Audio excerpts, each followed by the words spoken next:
கத்திரிக்காய் போட்டாலே எதிரி மாரி பார்க்குறாங்க எங்க வீட்ல. ஸோ, அதனால தான் ஒரு பிளான் பண்ணேன். கத்திரிக்காய் இருக்கிறதே தெரியக்கூடாதுன்னு. இன்னைக்கு சூப்பரா கத்திரிக்காய் தொக்கு தாங்க பண்றேன். நீங்களும் பண்ணுங்க. சூப்பரா இருந்துச்சு. கொஞ்சமா எண்ணெய் போட்டு, கொஞ்சம் உளுத்தம் பருப்பு, கடலை பருப்பு, ஒரு 3 வரமிளகா போட்டுக்கலாம்.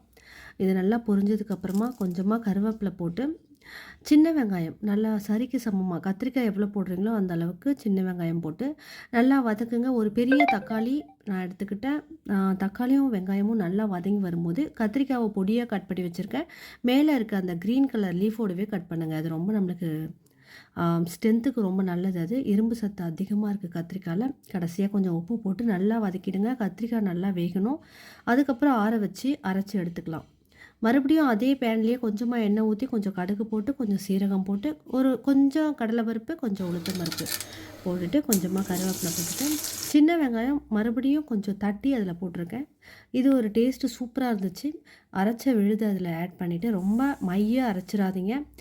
கொஞ்சம் தண்ணி கலந்துட்டு காரம் வந்து ஒரு 3 வரமிளகா தான் போட்டிருக்கோம் இல்லைங்களா, அதனால் கொஞ்சம் சில்லி பவுடர் கொஞ்சம் மஞ்சத்தூள் போட்டு நல்லா கலந்து விட்டுட்டு ஒரு கொதி கொதிச்சதுக்கப்புறம் இறக்கிடுங்க. தோசை, இட்லி, சப்பாத்தி எல்லாத்துக்குமே சூப்பராக எம்மியாக இருக்கும். ட்ரை பண்ணுங்கள்.